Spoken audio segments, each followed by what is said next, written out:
Shalom, shalom, bien-aimé de Dieu, shalom. Bienvenue à votre émission Plateau charismatique. Je suis votre humble servante Rebecca Martine et je viens toujours sur cette série d'émissions Le langage du ciel. Je viens encore vous parler et aujourd'hui nous allons aborder les œuvres. Les œuvres, alors je l'ai intitulé Les œuvres qui conduisent au jugement. Alors pourquoi? Parce que Dieu nous dit dans sa parole que au jour dernier, nous serons tous jugés sur nos œuvres en fonction des œuvres que nous aurons pratiquées sur la terre, nous serons jugés pour nos comportements, pour nos, voilà. Donc, moi, je viens parler des œuvres, bien aimées, parce que l'Église, donc l'Église universelle, hein, quand je parle d'Église, je parle toujours d'Église universelle, sinon je précise l'Église locale. Donc, l'Église de Dieu, qui est donc l'Église universelle, Dieu nous dit qu'il a créé des œuvres d'avance pour que nous les pratiquions. Mais dans les églises locales, ou même nous-mêmes, nous nous attribuons des œuvres que nous faisons pour Dieu, mais la question qui est à se poser, bien aimé, c'est est-ce que les œuvres que tu pratiques dans l'église locale ou en dehors de l'église locale, est-ce que ces œuvres viennent de Dieu? Même si ce sont des bonnes œuvres, est-ce que c'est là où Dieu veut te voir? Est-ce que c'est là que le Seigneur t'attend? Est-ce que tu es dans l'œuvre de Dieu? C'est complexe, hein, bien aimé, mais c'est une question à se poser. Parce que tu peux être dans l'église locale, être en train de servir dans l'église locale, alors que ce n'est pas là que le Seigneur t'attend. Tu peux être dans les rues, en train d'évangéliser dans les rues, le Seigneur ne t'attend pas là. D'où le fait que tu ne gagnes pas d'âme, parce que ce n'est pas Dieu qui t'envoie. Tu dois être là où Dieu veut que tu sois. Alors tu vas me demander, mais comment faire pour savoir où je dois être? Eh bien, pour cela, bien aimé, nous allons l'aborder durant l'émission. Alors, tout d'abord, nous voyons dans le livre d'Apocalypse, hein, si tu lis le livre d'Apocalypse, tu verras que Jésus parle des œuvres des églises. Il parle des œuvres des églises et il les juge. Il parle à différentes églises, les 7 églises de l'Asie. Il leur parle et il les juge. Donc, du coup, bien-aimé, tu dois savoir que au travers de ce jugement qui est porté sur ces églises, tu dois te retrouver. Chaque église locale doit se retrouver dans ce qui est dit aux 7 églises de l'Asie. Tu dois te retrouver dedans parce que la parole de Dieu elle est immuable, elle ne change pas. Donc tu dois te retrouver dedans. Dieu dit dans Apocalypse 3, verset 8, donc nous allons beaucoup étudier le livre d'Apocalypse, hein, pour que tu puisses voir ce que Dieu dit aux différentes églises. Alors, on ne va pas détailler toutes les églises, mais on va parler non pas des églises, mais de ce que Dieu dit. Dieu dit dans Apocalypse 3, verset 8, il dit à cette église, tu as gardé ma parole. Tu as gardé ma parole. Donc, dans Apocalypse 3, verset 10, il dit encore, tu as gardé ma parole de persévérance. Tu as gardé ma parole, tu as gardé la parole de persévérance en moi. Ça veut dire que tu as gardé la parole, bien-aimé. Tu as gardé ma parole et tu as persévéré dans la parole. Donc, Dieu est en train de lui dire qu'il apprécie le fait qu'il ait gardé sa parole et qu'il ait persévéré dans la parole. Or, Dieu nous dit que sa parole, toute chose passera, la terre passera, le ciel passera, mais s'il y a une chose qui ne passera pas, c'est la parole. Or, il dit, tu as gardé ma parole. Donc, Dieu est en train de lui dire, la parole ne passera pas. S'il y a une chose importante qu'il faut garder en toi, c'est la parole. Et si tu as gardé la parole, bien-aimé, tu sais que tu dois appliquer cette parole que tu as gardée en toi. Persévérer. Il dit, tu as gardé la parole de persévérance. Une parole de persévérance. Ça veut dire, bien-aimé, que au travers de cette parole, tu as la marche à suivre. Comment marcher avec Dieu? Et tu as persévéré dans cette marche avec l'Éternel. Donc Dieu est en train de nous dire que nous devons persévérer dans la marche avec lui, en gardant sa parole. Car Il dit dans Éphésiens 2, verset 10, nous sommes son ouvrage, ayant été créés en Jésus-Christ pour de bonnes œuvres. Donc, tu vois, bien-aimé, quand je te dis que tu peux être en train de servir Dieu, mais ne pas être là où Dieu veut que tu sois. Même si les œuvres que tu fais sont des bonnes œuvres, si ce n'est pas Dieu qui t'a envoyé, si ce n'est pas là où Dieu veut te voir, tu ne porteras pas de fruits. Or, la parole de Dieu nous dit que lorsque nous travaillons pour Dieu, c'est pour porter du fruit. Si tu ne portes pas, Dieu dit dans sa parole que ceux qui ne portent pas de fruits, il va les couper. Il va couper. Souviens-toi de cette parabole où Jésus passait devant le figuier. Il a maudit le figuier parce que le figuier n'avait pas porté de fruits. Quand il passait avec ses disciples et qu'il avait faim, il a voulu cueillir une figue et le figuier n'avait pas de fruits. Donc Jésus l'avait maudit. Et quand ils sont repassés devant ce figuier, ils ont vu que le figuier avait desséché. Donc, bien aimé, tout cela pour te dire que tu dois porter du fruit dans l'œuvre que tu fais pour le Seigneur. Tu dois porter du fruit. Et porter du fruit, le fruit du Seigneur, c'est de gagner des âmes. Tu dois gagner des âmes pour Dieu au travers du fruit au travers de ton œuvre. Donc, si tu fais des choses, bien-aimé, tu travailles dans une église locale, tu évangélises dans les rues, tu fais beaucoup de choses, tu évangélises dans les métros, tu fais beaucoup de choses, mais ça porte aucun fruit. Ça veut dire, bien-aimé, que tu n'es pas là où Dieu veut te voir, que tu n'es pas dans le service pour Dieu. C'est-à-dire, tu fais des œuvres, des bonnes œuvres, mais qui ne sont pas pour Dieu. Parce que ce n'est pas... Dieu a dit dans sa parole, bien-aimé, dans Éphésiens 2, verset 10, il a dit, nous sommes son ouvrage. Donc, nous avons été créés par Dieu. Nous sommes son ouvrage, ayant été créés en Jésus-Christ. Parce que quand tu nais, la nouvelle naissance, bien-aimé, c'est de naître en Jésus pour de bonnes œuvres. Donc, nous avons été créés en Jésus-Christ pour de bonnes œuvres. Que Dieu, écoute bien, nous avons été créés pour ces bonnes œuvres que Dieu a préparées d'avance afin que nous les pratiquions. Des bonnes œuvres que Dieu a préparées d'avance pour que nous les pratiquions. Donc, ça veut dire, bien-aimé, tu ne peux pas pratiquer et penser que parce que ce que tu fais est bien, parce que les choses que tu fais sont bien, donc automatiquement c'est pour Dieu. Non, bien-aimé. Non, parce que si ce n'est pas Dieu qui t'a demandé, si tu ne sais pas, la question est de chercher. Tu dois chercher à savoir, Seigneur, prier, demander à Dieu, Seigneur, quelles sont ces bonnes œuvres que tu as préparées d'avance pour nous, pour moi. Tu as dit que tu m'as créé en Jésus et que tu as préparé des bonnes œuvres que tu as mis pour moi. Tu les as préparées avant ma création, puisque tu dis d'avance. Tu les as créées pour que je les pratique. Mais quelles sont ces bonnes œuvres, Seigneur? Quelles sont ces bonnes œuvres que tu as préparées d'avance pour moi? Qu'est-ce que je dois faire, Seigneur? Où veux-tu me voir?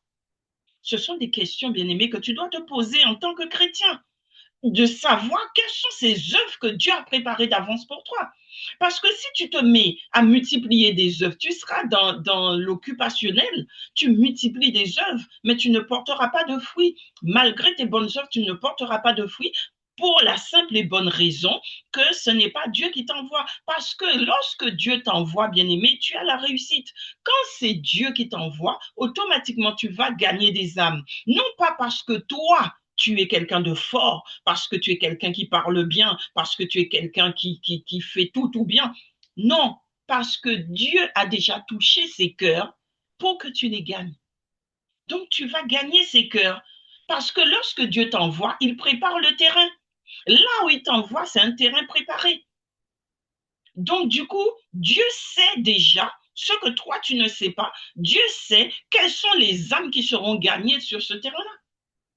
Mais si toi, tu pars, bien-aimé, par toi-même, tu penses que tu fais bien parce que tu vas faire des œuvres, tu vas mener des choses pour Dieu, sans que ça soit Dieu qui t'envoie, eh bien, bien-aimé, là où tu vas passer, les gens vont t'écouter, ils vont t'entendre, ils vont trouver que tu parles bien. Les gens te diront, tu parles bien, tu expliques bien les choses. Et ensuite, ils s'en iront. Ils s'en iront. Ils ne seront pas gagnés. Moi, ça me fait rigoler quand je vois des serviteurs de Dieu qui viennent faire des témoignages en disant, oui, hier, j'ai évangélisé dans tel quartier, telle rue, et que j'ai gagné des âmes pour Dieu. Mais qui te dit que tu as gagné des âmes? Parce que tu es reparti sans un numéro, tu es reparti sans rien, et tu dis que tu as gagné des âmes. Mais qui te dit? Qui te dit que tu as gagné des âmes? C'est pas parce que tu as parlé, que tu as bien parlé, que les gens t'ont écouté, que leurs âmes sont gagnées. Les gens peuvent t'écouter. Moi, ça m'est arrivé d'évangéliser des musulmans. Ensuite, ils me disent, tu parles bien dans le travail. Hein. J'ai évangélisé des musulmans. Ils me disent, tu parles tellement bien qu'on a presque envie de te suivre. Mais ils ne m'ont pas suivi. Pourtant, ils m'ont écouté. Pendant tout le temps qu'on a travaillé ensemble, je les ai évangélisés. Ils m'ont écouté, mais ils ne m'ont pas suivi. Ils sont restés dans leur culte. Ils ne m'ont pas suivi. Donc, est-ce que je peux me permettre de dire, ce sont des âmes que j'ai gagnées pour Dieu? Il faut qu'on arrête de se mentir, bien-aimés. Il faut qu'on arrête de se mentir parce que peut-être que c'est des âmes qui seront gagnées pour Dieu plus tard. Peut-être aussi qui seront jamais gagnées. Mais moi, je ne peux pas dire, aller devant les gens pour dire, voilà, comme j'ai parlé dans le travail et qui m'ont écouté, donc c'est des âmes gagnées. Non, bien-aimé, c'est pas comme ça. Ce n'est pas comme ça. Des âmes sont gagnées quand ils sont réellement, ils t'ont suivi. Ils ont accepté Jésus comme Seigneur et Sauveur et qu'ils ont accepté le baptême. Là, tu peux dire, j'ai gagné des âmes. Mais tu n'as conduit personne au baptême. Et parce que les gens t'ont écouté, tu dis, j'ai gagné des âmes. Bien-aimé, c'est un leurre. Tu es en train de te tromper toi-même. Donc, bien-aimé, il ne faut pas faire des choses juste parce que tu as envie de le faire. Mais il faut demander à Dieu, est-ce que Seigneur, c'est toi qui m'envoies? Est-ce que c'est là que tu veux me voir? Amen, amen. Demandez à Dieu parce que tu as dit dans ta parole, dans Éphésiens 2, verset 10, que tu avais préparé des bonnes œuvres d'avance pour que je les pratique. Donc, quelles sont ces œuvres, Seigneur, que tu as préparées d'avance pour moi? Qu'est-ce que je dois faire? Où je dois être? Parce que, bien-aimé, évangéliser, oui, nous sommes tous amenés à évangéliser, mais il faut connaître la cible de ton ministère. Où est-ce que Dieu t'attend? Qui tu dois viser? Est-ce que dans la Bible, la parole de Dieu nous dit que l'apôtre Paul avait été envoyé vers les païens, je crois. Non, l'apôtre Pierre a été envoyé vers les païens. L'apôtre Paul avait été envoyé vers les. Il y a une partie il y en a un qui a été envoyé vers les chrétiens et d'autres qui a été envoyé vers les païens. Je crois que c'est Paul qui a été envoyé vers les chrétiens et Pierre vers les païens ou inversement. Mais bien aimé, la cible de leur ministère, c'était les chrétiens ou les païens. Quelle est la cible de ton ministère? Où est-ce que Dieu t'attend? Où est-ce que Dieu veut te voir? C'est là que tu vas porter du fruit, bien-aimé. C'est là, quand tu seras implanté, là où le Seigneur t'attend, c'est là que tu porteras du fruit. Parce qu'il t'a dit qu'il a préparé ses œuvres d'avance pour toi.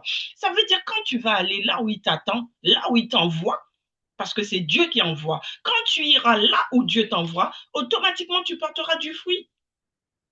Souviens-toi, bien-aimé, la parole de Dieu nous dit que à la fin des temps, quand certains sont arrivés devant Dieu, il dit, certains diront, n'ai-je pas prophétisé en ton nom? N'ai-je pas baptisé en ton nom? N'ai-je pas fait ceci, cela en ton nom? Jésus leur dira, non, je ne t'ai point connu. Pourquoi? Parce que ce sont des gens qui étaient de bonne foi peut-être et qui servaient dans l'église, qui servaient dans les rues, qui servaient partout, mais qui n'ont jamais cherché à connaître la volonté de Dieu. Ils ont fait selon leur propre volonté. Et c'est pourquoi ils arrivent devant Dieu confiants en disant, n'ai-je pas fait? N'ai-je pas fait? Et Dieu leur dira, je ne t'ai point connu. Parce que si sur la terre, bien-aimé, tu ne cherches pas Dieu, tu ne cherches pas la volonté de Dieu, lui aussi, il ne te cherchera pas. Si tu ne le cherches pas, tu ne connais pas sa volonté. Comment est-ce que tu pourras aller lui dire, n'ai-je pas prié en ton nom? N'est-ce pas prophétisé en ton nom? N'ai-je pas guéri les malades en ton nom? Oui, tu as utilisé le nom de Dieu, mais tu n'as pas fait la volonté de Dieu. Dieu attend de nous que nous fassions sa volonté, bien-aimé. Dieu ne te demande pas de faire ta propre volonté. Il te demande de faire sa volonté. Selon ce que lui, le dessein, il a dit dans Jérémie 29, verset 11, je connais le dessein que j'ai formé sur vos vies, le projet de paix et de bonheur que j'ai formé sur vos vies. Mais si Dieu a un projet sur ta vie, bien-aimé, et que tu ne connais pas ce projet, tu penses que c'est parce que tu fais des bonnes choses dans ta vie que tu es dans le projet de Dieu? Non, bien-aimé. Non, ne te mens pas à toi-même. C'est un leurre. C'est un leurre. Tu peux être dans des bonnes actions. Les païens en font autant, bien-aimé. Lorsque tu nourris les pauvres, tu penses qu'un païen ne peut pas nourrir un pauvre? Lorsque tu fais l'aumône, tu crois que le païen ne fait pas l'aumône? Ils en font autant. Mais pourtant, ils ne connaissent pas Dieu, ils sont loin de Dieu. Donc toi aussi, bien-aimé, tu ne marches pas comme si l'apôtre Paul le dit dans ses écritures. Il dit, si tu as reçu le baptême et que tu as reçu Christ, pourquoi est-ce que tu marches comme si tu ne l'avais pas reçu? Pourquoi est-ce que tu marches, bien-aimé, comme si tu ne l'avais pas reçu? Tu dis que tu es serviteur, tu es dans le ministère, mais tu marches comme un païen. Tu fais exactement les mêmes choses que font les païens. Les païens trompent, tu trompes. Les païens mentent, tu mens. Les païens sont hypocrites, tu es hypocrite. Les païens, tu penses que à côté de ça, parce que de temps en temps, tu parles de Dieu, tu cites le nom de Dieu, tu es dans les voies de Dieu.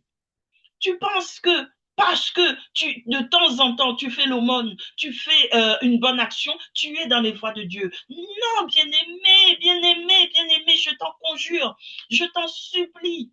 Cherche la volonté de Dieu sur ta vie, parce qu'il a dit qu'il a formé un projet sur ta vie. Donc, cherche quel est ce projet que Dieu a formé sur ma vie. Et une fois qu'il t'aura délivré ce projet, qu'il t'aura dit quel est le projet, là où demande-lui comment mettre en œuvre ce projet. Comment? Comment, Seigneur? Comment? Tu dois savoir, bien-aimé, quel est le projet de Dieu sur ta vie. Car Dieu dit dans Ecclésiaste 12, verset 16, Dieu dit qu'il emmènera toute œuvre en jugement au sujet de tout ce qui est caché, soit en bien, soit en mal. Il emmènera toute œuvre en jugement.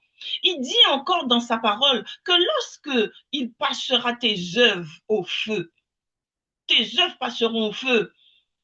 Est-ce que ça va être consumé dans le feu ou est-ce que ça va s'en sortir comme l'or purifié?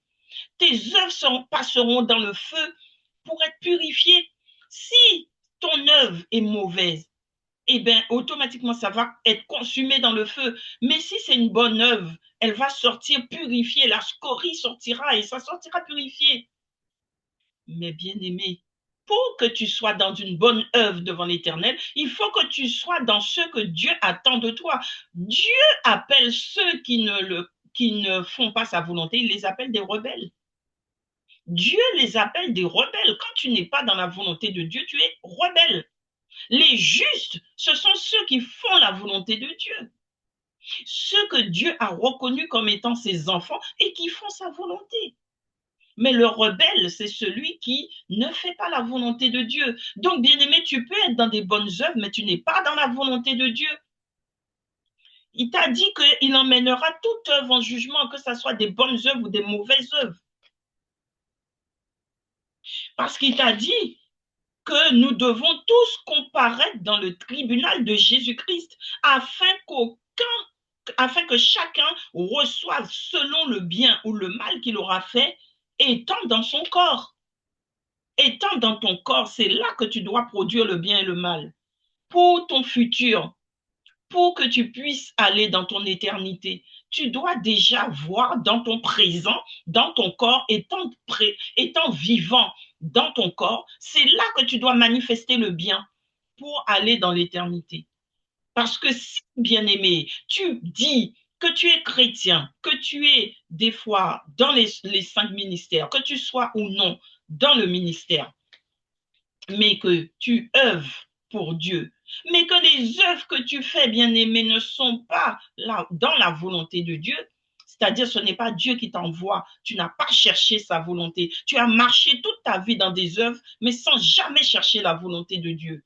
Bien-aimé, tu arriveras à la fin, tu risques d'arriver devant Jésus et qu'il te dise, je ne t'ai point connu. Et tu feras partie de ceux qui lui diront, mais n'ai-je pas prophétisé en ton nom, n'ai-je pas parlé en ton nom, n'ai-je pas guéri les malades en ton nom? Il te dira, je ne t'ai point connu parce que tu n'as pas cherché sa volonté.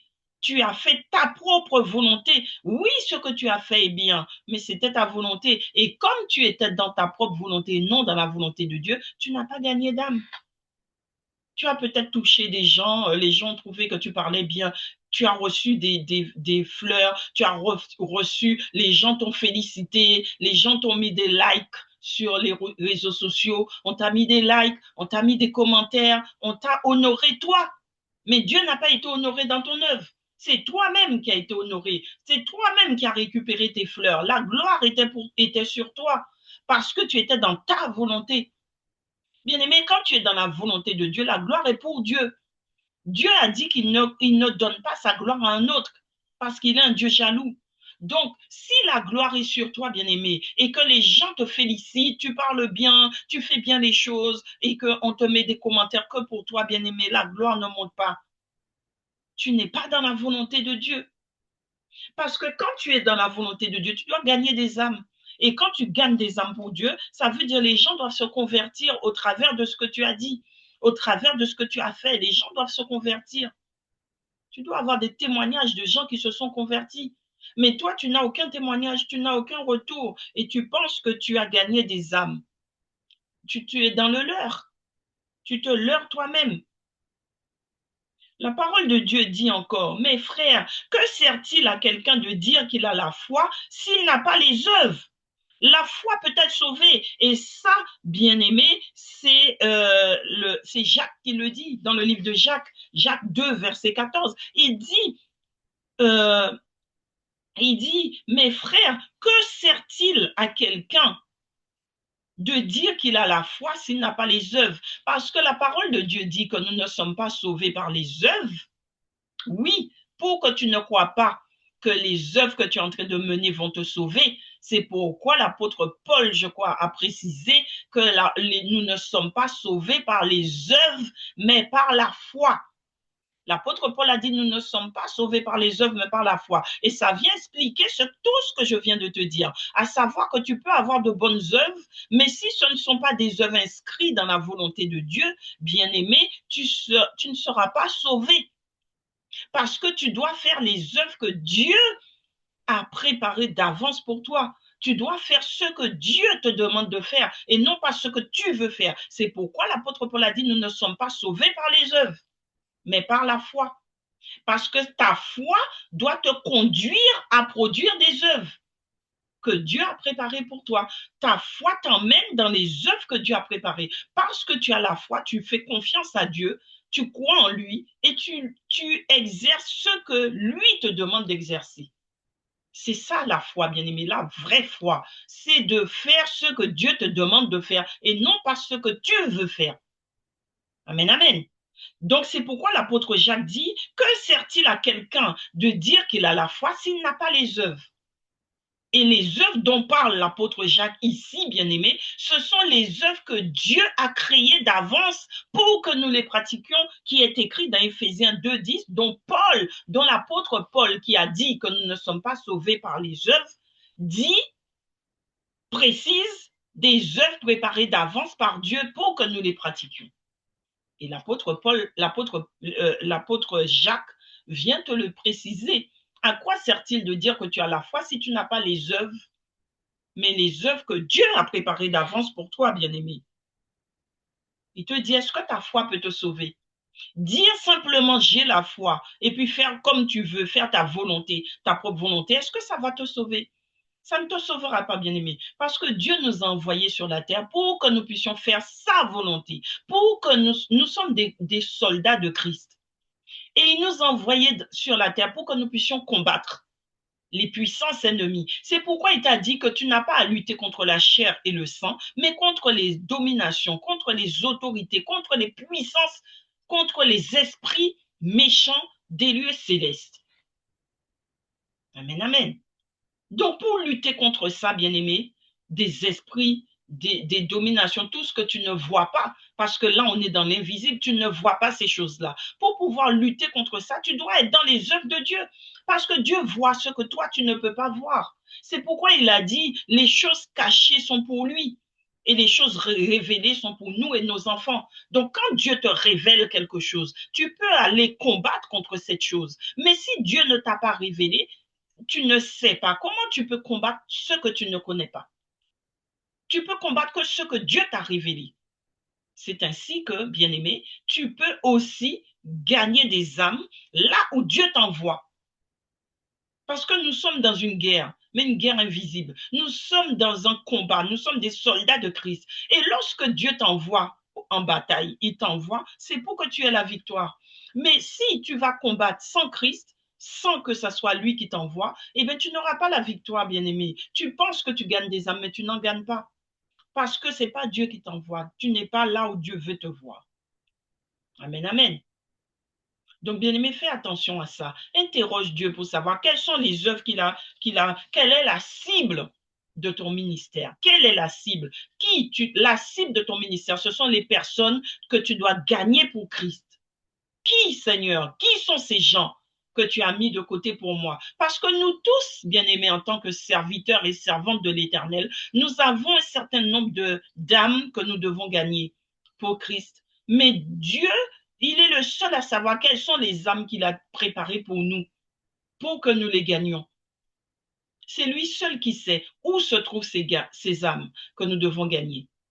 Peut-être que là où tu te trouves, bien-aimé, tu es sur le champ de quelqu'un d'autre, tu es sur le terrain de quelqu'un d'autre, tu vois qu'il y a des âmes à gagner là, tu y vas. Et peut-être ce n'est pas à toi de les gagner, c'est quelqu'un d'autre que Dieu a prévu de mettre ici. Et toi, là où tu dois être, tu ne l'es pas. Donc les âmes que tu dois gagner ne seront jamais gagnées parce que tu n'as pas été attentif à la parole de Dieu pour savoir où tu dois être. Amen, amen. Donc, du coup, ces gens-là ne seront pas gagnés. Et là où tu es dans le leur, tu ne pourras pas les gagner non plus parce que ce n'est pas là que Dieu t'a appelé. Donc, bien-aimé, cherche à savoir quelles sont les œuvres que Christ veut que tu fasses. Quelles sont les bonnes œuvres que Christ a préparées d'avance pour toi pour que tu les pratiques afin que tu puisses savoir, bien-aimé, que tu puisses savoir. Et la parole de Dieu dit encore une précision sur les bonnes œuvres. Dieu dit que dans l'Apocalypse 19, verset 8, et il lui a été donné de se revêtir d'un fin lin éclatant et pur, car le fin lin, ce sont les œuvres justes des saints. Le fin lin, ce sont les œuvres justes des saints. Il lui a été donné de se revêtir d'un fin lin, c'est-à-dire à l'église de Christ. L'épouse de Christ qui est l'église, il lui a été donné de se revêtir d'un fin lin, éclatant et pur. Et ce fin lin, éclatant et pur, ce vêtement que Christ met sur son épouse, qui est l'église, ce sont les œuvres justes des saints. Les saints, c'est toi et moi, bien-aimés. Les saints, c'est nous les vivants qui sommes sur la terre pour pouvoir œuvrer pour le Seigneur. C'est nous les saints. Et il te dit, les œuvres justes des saints, ben, ce sont les œuvres que Dieu t'a donné d'accomplir. C'est ça, les œuvres justes. Et donc, ce fin-là, ce vêtement, c'est ce que Dieu t'a donné. Donc, si tu es conducteur d'une église locale, bien-aimé, cherche à savoir quelle est la cible, qu'est-ce que tu dois faire, qu'est-ce que le Seigneur attend de toi, quelles sont les âmes que le Seigneur a mis devant toi pour que tu les gagnes. Et toi qui es dans l'église, pose-toi la question, est-ce que je suis à ma place? Est-ce que c'est dans cette église que Dieu veut me voir ou dans une autre? Seigneur, où me conduis-tu? Dans quelle église tu me conduis pour que mon âme soit gagnée? Parce que tu peux être assise dans une église locale et ce n'est pas là que le Seigneur te conduit. Ton âme ne sera pas gagnée. C'est pourquoi on te dit que beaucoup d'églises locales, quand Dieu vient pour enlever son église universelle, beaucoup resteront. Pourquoi? Parce qu'ils n'étaient pas à leur place. Ils n'ont pas cherché la volonté de Dieu. Amen, amen. Donc, cherche la volonté de Dieu. Mettez en pratique, l'apôtre Jacques dit, mettez en pratique la parole et ne vous bornez pas à l'écouter. Ne te contente pas d'écouter la parole de Dieu. Il t'a dit que toute chose, tout passera, mais la parole ne passera pas, bien-aimé. La terre passera, le ciel passera, tout passera, mais la parole de Dieu ne passera pas. La parole de Dieu est éternelle. Donc, il t'a dit, l'apôtre Jacques te dit, mets en pratique cette parole, ne te contente pas de l'écouter. Bien-aimé, combien de fois tu as entendu ce passage, Éphésiens 2, verset 10, car nous sommes son ouvrage, ayant été créés en Jésus-Christ pour de bonnes œuvres que Dieu a préparées d'avance afin que nous les pratiquions. Combien de fois toi-même tu l'as peut-être lu, tu l'as peut-être enseigné à d'autres, mais tu ne le mets pas en pratique. Tu ne le mets pas en pratique parce que tu fais ta propre volonté. Tu cherches ta propre volonté, tu ne cherches pas la volonté de Dieu. Tu es dans tes propres œuvres, tu ne cherches pas à savoir quelles sont les œuvres que Dieu a mis pour toi. Tu fais comme tu veux, tu ne fais pas comme Dieu veut. Quand Jésus est parti pour l'œuvre de la croix, il a crié, il a poussé un cri de douleur quand il était sur la croix. Il a dit, Seigneur, Seigneur, que cette coupe s'éloigne de moi. Ensuite, il a dit, cependant, non pas ce que je veux, mais ce que tu veux. Non pas ma volonté, mais ta volonté. Que ta volonté s'accomplisse, Père. Bien-aimé, c'est ce que tu dois faire. C'est ce cri que tu dois pousser toi aussi, bien-aimé. De dire, Seigneur, Seigneur, non pas ma volonté, mais ta volonté. Je suis en train d'œuvrer, mais que les œuvres que je produis soient tes œuvres, bien-aimé, ta volonté et non la mienne, pour que lorsque je passe, mes œuvres passeront au feu, que mes œuvres soient reconnues justes. Parce que si tes œuvres passent au feu, bien-aimé, et que tu n'es pas dans la volonté de Dieu, même si c'était le bien que tu faisais, tes œuvres ne seront pas reconnues justes. Le bien, bien-aimé, c'est pas simplement le bien à la manière du monde. Toi, tu vois trop le bien à la manière du monde, comme le monde décrit le bien. Tu as nourri un enfant, donc c'est bien. Le monde te dira c'est bien, donc tu dis c'est bien. Oui, c'est quelque chose de bien. Mais où tu as donné de l'argent à un pauvre, le monde considère que c'est bien, donc tu dis c'est bien. Oui, c'est quelque chose de bien. Mais le bien à la manière de Dieu, ce n'est pas ça, bien-aimé. Ce n'est pas ça le bien à la manière de Dieu. Peut-être que Dieu te dira que cet enfant-là, il ne fallait pas lui donner. Tu vas dire Dieu est méchant? Non, Dieu n'est pas méchant, bien-aimé. Mais parce que Dieu sait. S'il te dit qu'il ne fallait pas donner, il sait pourquoi. Peut-être qu'il te dira le clochard, là, il ne fallait pas donner. Parce que lui, il a vu ce que tu n'as pas vu. Lui sait ce que tu ne sais pas. Donc, bien-aimé, ne fais pas ta volonté, fais la volonté de Dieu. Demande-lui quelle est sa volonté. C'est pourquoi l'apôtre Jacques te dit, ne te contente pas d'écouter. Jacques 1, verset 22, il te dit, mettez en pratique la parole. Ne te contente pas de l'écouter, mais mets-le en pratique. Il te dit, mettez en pratique la parole et ne vous bornez pas à l'écouter en vous trompant vous-même par de faux raisonnements. Tu te trompes par de faux raisonnements parce que tu te dis, le bien, c'est ça. Parce que le monde, faut savoir que la parole de Dieu même te dit, le monde appelle le bien mal et ils appellent le mal bien. Donc, si tu t'appuies sur le monde pour savoir ce qui est bien et ce qui est mal, bien aimé, tu seras dans l'erreur. Tu seras conduit par l'esprit de l'erreur. L'esprit de l'égarement sera en toi. Tu seras égaré. Et l'esprit d'égarement et de l'erreur, bien aimé, crois-moi, c'est un esprit très malin.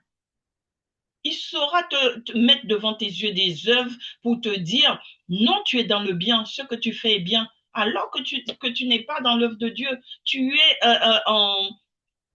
rebelle devant Dieu. Mais lui, il saura te convaincre pour te dire que non, c'est pas le mal. Nourrir un enfant, c'est pas mal. Donner aux pauvres, c'est pas mal.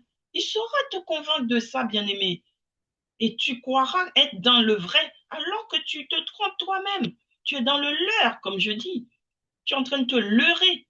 Tu n'es pas dans le bien. Tu ne fais pas la volonté de Dieu. Tu es dans le bien à la manière du monde. Tu n'es pas dans le bien selon la parole de Dieu.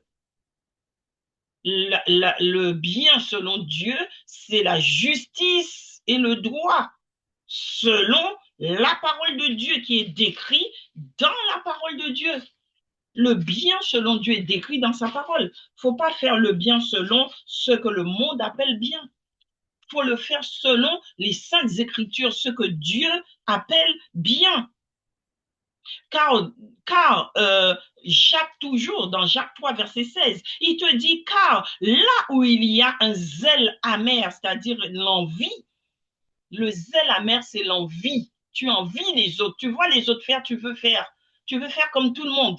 Il te dit, là où il y a un zèle amer et un esprit de dispute, il y a du désordre et toutes sortes de mauvaises actions.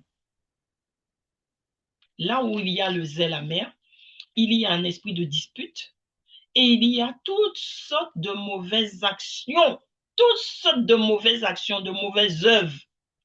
Donc, ce que toi tu appelles bien n'est pas forcément bien. Le zèle amer, bien aimé, c'est de vouloir faire, tu multiplies les œuvres parce que tu penses être dans la volonté de Dieu, alors que tu ne l'es pas. Tu es rebelle devant le Seigneur.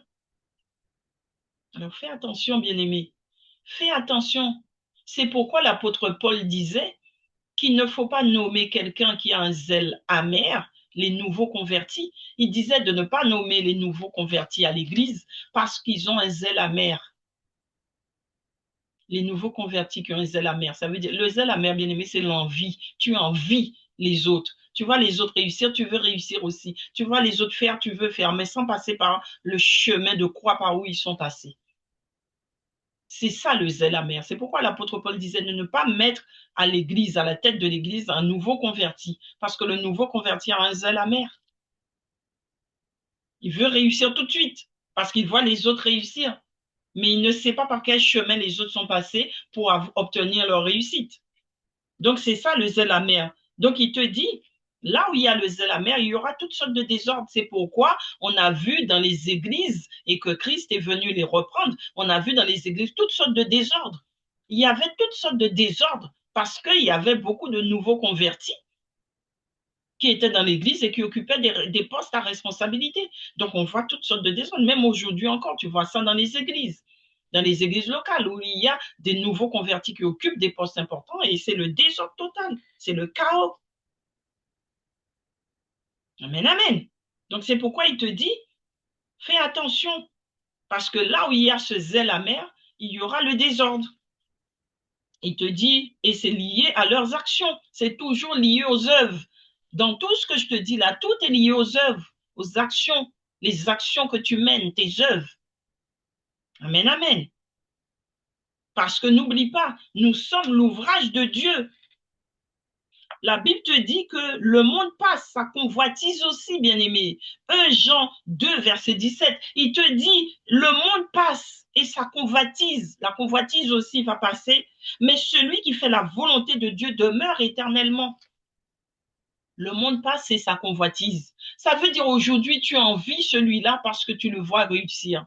Tu envies l'autre parce que tu vois qu'il a une grosse église, il a une grosse voiture, parce qu'il touche beaucoup de dîmes et tout ça. Donc, tu veux faire pareil. Tu envies.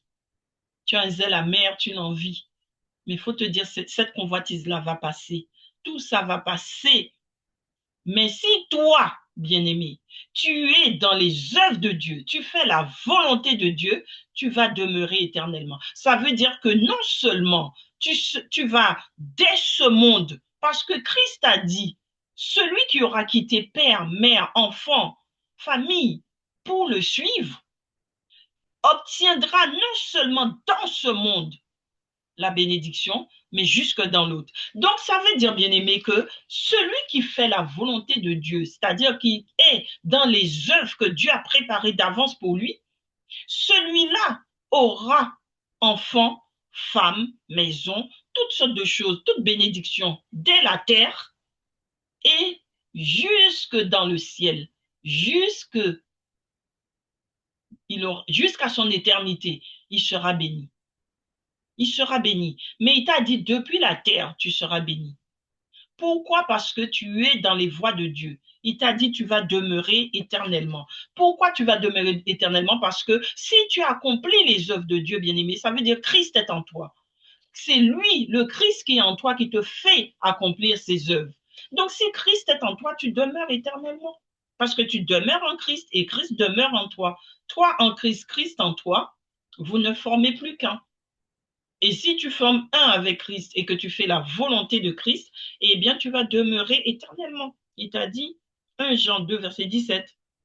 Le monde et sa convoitise passeront, mais toi, si tu fais la volonté de Christ, tu demeureras éternellement avec Christ, bien-aimé. Oui. Et il te dit, dans le livre de Tite, Tite 2, verset 7, il te dit, montre-toi à tout égard un modèle de bonnes œuvres. À tout égard, sois un modèle de bonnes œuvres et en donnant un enseignement pur, digne, une parole saine, comme je suis en train de faire devant vous, bien-aimés. Comme je suis en train de faire devant vous. Il te dit à tout égard, montre-toi un exemple de bonnes œuvres. Ça veut dire que tes œuvres doivent être toujours bonnes. Je te donne un exemple, bien-aimé. Tu dis que tu es serviteur de Dieu, mais tu trompes ton mari, tu trompes ta femme, tu trompes ton fiancé, tu trompes ta fiancée, et tu dis que tu es serviteur. Tu es dans tout ce qu'il y a de mauvais. Tu es impudique, tu es méchant, tu parles mal à ton mari, tu parles mal à ta femme, tu es méchant, tu ne rends pas service. On te demande un service, tu viens chez les gens, la personne te demande un service, tu refuses. Tu refuses tout service, tu ne rends pas service, tu es méchant. Tu es méchant, mais pourtant tu dis que tu es serviteur. Bien-aimé, quand c'est comme ça, tu mens aux hommes, mais tu ne peux pas mentir à Dieu. Ton cœur n'est pas pur. Ton cœur n'est pas pur. C'est pourquoi, dans Tite, l'apôtre Paul disait à Timothée, il lui disait, montre-toi à tout égard un modèle de bonnes œuvres. Montre-toi un modèle de bonnes œuvres, donnant un enseignement pur. Mais pour que ton enseignement soit pur, bien-aimé, ton cœur doit être pur. Si ton cœur n'est pas pur, comment est-ce que tu peux enseigner de manière pure? Il te dit, comment tes œuvres peuvent être pures? Purifie d'abord ton cœur. Purifie ton cœur, ton enseignement sera pur, tes œuvres seront pures, dignes, et tu auras une parole saine. Amen, amen. Une parole saine, irréprochable, afin que l'adversaire, il te dit, afin que l'adversaire soit confus, n'ayant aucun mal à dire de nous, nous serviteurs de Dieu. Pourquoi beaucoup de gens disent ils veulent pas aller à l'église parce que les chrétiens sont méchants, les chrétiens sont mauvais? Pourquoi ils disent ça? Parce qu'il y en a parmi nous qui portent un mauvais témoignage. Il y en a parmi nous qui ont des mauvaises œuvres. Et ça salit le corps de Christ. Oui, bien-aimé.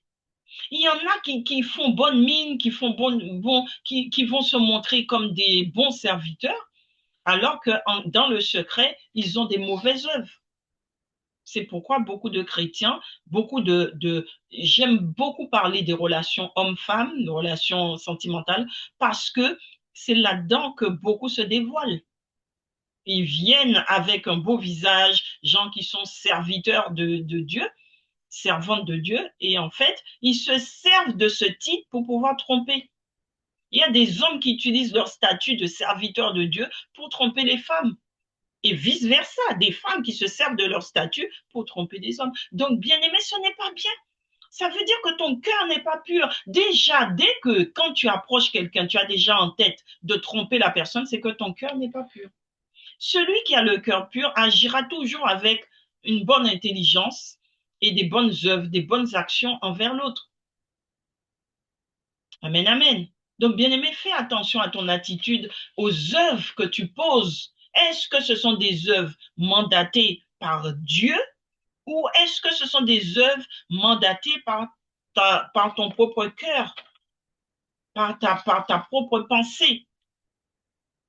C'est pourquoi Dieu a dit, vos pensées ne sont pas mes pensées et vos œuvres ne sont pas mes œuvres. Il l'a dit, bien-aimé. Vos pensées ne sont pas mes pensées, vos œuvres ne sont pas mes œuvres. Mes pensées sont bien au-dessus de vos pensées.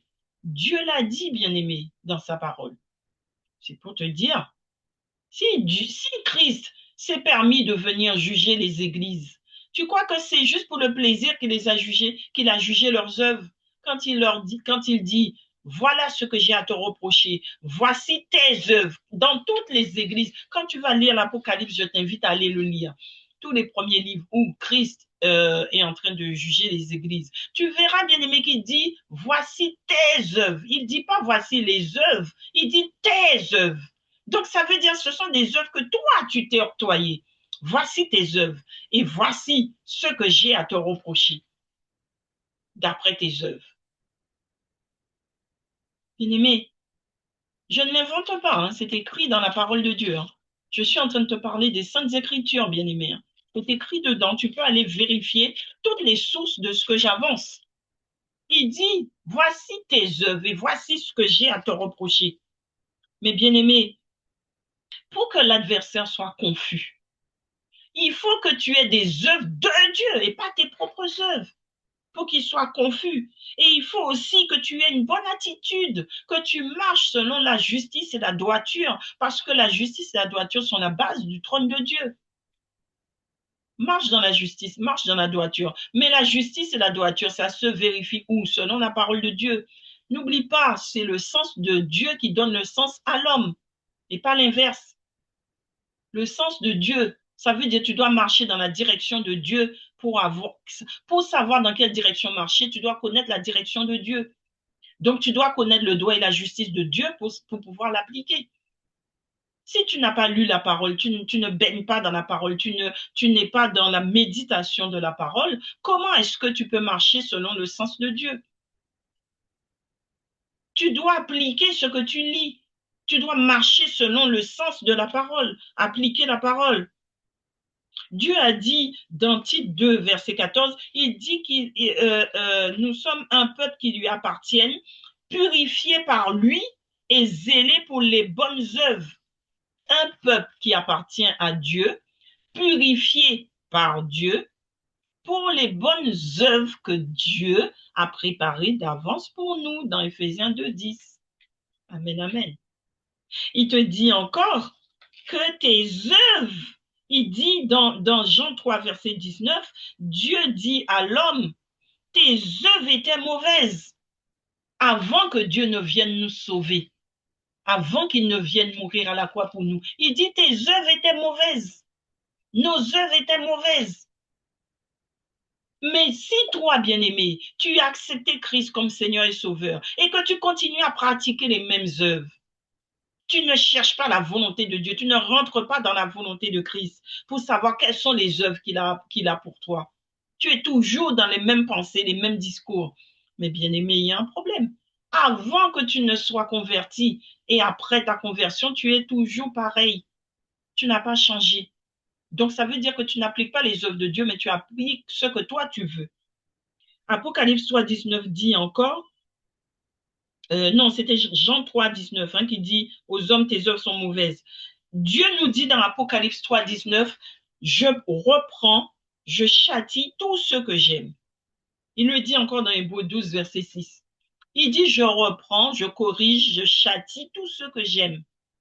Donc, bien aimé, si tu es dans les difficultés, si tu es dans les problèmes, faut pas t'arrêter en te disant Dieu n'est pas avec toi parce que tu es dans les difficultés, puisqu'il te dit qu'il reprend, corrige et châtie tous ceux qu'il aime. Donc, bien aimé, si aujourd'hui, ce que je suis en train de dire, ça te bouscule dans ta tête, ça te bouscule dans tes œuvres, et que surtout, si tu es dans le ministère et que tu te sens bousculé par ce que je suis en train de dire, bien aimé, dis-toi que Dieu a dit qu'il reprend, il corrige et châtie tous ceux qu'il aime. Châtier, ça veut dire corriger. Dieu t'a dit qu'il reprend et châtie tous ceux qu'il aime. Il n'a pas dit ceux qui aiment Dieu. Il a dit, je reprends et châtie tous ceux que j'aime. Là, c'est Dieu qui parle. Tous ceux que Dieu aime, Dieu les châtie et les reprend. Donc, bien-aimé, moi, ce que j'ai envie de te dire, au regard de tout ce que je viens de te dire, remets-toi en question pour savoir si les œuvres, si tu as déjà commencé dans des œuvres sans la volonté de Dieu, je t'invite à prendre un temps à te retirer dans le secret avec ton papa qui, dans ta chambre, qui lui est présent et voit ce que tu fais dans le secret. Demande-lui, Seigneur, au regard de Éphésiens 2, verset 10, où tu dis que tu m'as formé pour que je pratique les bonnes œuvres que tu as préparées d'avance pour moi. Quelles sont ces bonnes œuvres, Seigneur, que tu as préparées d'avance pour moi? Est-ce que ce que je suis en train de faire actuellement, est-ce que je suis dans ta volonté? Est-ce que je fais ta volonté, Seigneur? Est-ce que je suis dans ta volonté? Seigneur, guide-moi, conduis-moi. Alors le Seigneur te répondra. Il te répondra, bien-aimé. Crois-moi qu'il te répondra. car Christ a dit que, le Seigneur a dit dans sa parole que il ne rejette aucun de ses enfants. Il ne rejette pas, il accueille. Regarde le fils prodigue, quand il est revenu, Dieu ne l'a pas rejeté, le Père ne l'a pas rejeté, il l'a accueilli, il a même fait la fête parce que son fils a été retrouvé. Donc, bien-aimé, demande à Dieu, est-ce que tu es là où il veut que tu sois? C'est le message que le Seigneur m'a donné aujourd'hui pour vous. Messieurs, mesdames, vous qui êtes dans le ministère, dans les 5 ministères, apôtres, prophètes, pasteurs, évangélistes, docteurs, vous qui êtes dans ces ministères, posez-vous la question, est-ce que vous êtes dans les voies de Dieu? Surtout si tu es en difficulté, pose-toi la question, est-ce que les œuvres que tu es en train d'appliquer sont pour Dieu? Réfléchis, est-ce que tu as déjà gagné des âmes pour Dieu dans les œuvres que tu poses? Est-ce que tu as déjà gagné des âmes et est-ce que tu es dans la volonté de Dieu? Parce que Christ a dit que nous sommes son ouvrage. Nous sommes l'ouvrage de Dieu créé en Jésus-Christ. Donc, lorsque tu acceptes Christ comme Seigneur et Sauveur, ta vie ne t'appartient plus. Ta vie appartient à Christ. Ta vie appartient à Dieu. Tu ne vis plus pour toi-même, mais tu vis pour Dieu. Tu es mort pour ce monde et tu vis en Jésus-Christ pour Dieu. Et si tu vis pour Dieu, tu es là pour accomplir la volonté de Dieu et non pas ta propre volonté. Amen, amen. C'est pourquoi je te dis, bien-aimé, ce message est pour toi. Et si tu entends ma voix, si tu acceptes le message de Christ dans ta vie, alors tu verras la gloire de Dieu. Amen, amen. Donc, je t'invite, bien-aimé, vraiment à te remettre en question. Je vais m'arrêter là et je dis merci à tous ceux qui m'ont suivi, merci à tous les téléspectateurs, merci à vous tous qui me suivez et qui me suivrez encore. Faites passer cette émission, faites-le passer autour de vous pour que d'autres aussi soient sauvés, parce que ce sera ta pierre dans l'édifice. Amen, amen. Je vais prier pour vous. Éternel Dieu Tout-Puissant, voici tes enfants, éternel Dieu, que tu as mis devant moi, Seigneur. Je prie, éternel Dieu de gloire, que tu les touches, Papa, que tu les attires à toi, car tu as dit que nul ne vient à toi s'il n'a d'abord été attiré par toi. Attire tes enfants à toi, Seigneur. Touche leur cœur, touche leur vie, Seigneur. Donne-leur, Seigneur, de pouvoir te servir. Donne-leur de pouvoir porter du fruit, éternel Dieu de gloire, au travers des œuvres que tu as préparées d'avance pour eux. Ouvre leurs yeux, Seigneur, sur ces œuvres. Ouvre leurs yeux sur ce que tu voudrais qu'ils fassent, Seigneur. Montre-leur, Seigneur, leur chemin de destinée, le chemin, la route qu'ils doivent prendre. Manifeste-toi, Seigneur. Le Seigneur me donne encore une pensée, bien-aimée. Nous avons tous un homme ou une femme de destinée. Si tu es un homme, il faut te dire que tu es une femme de destinée. Si tu es une femme, tu es un homme de destinée. Mais nous ne sommes pas tous destinés à être avec tout le monde.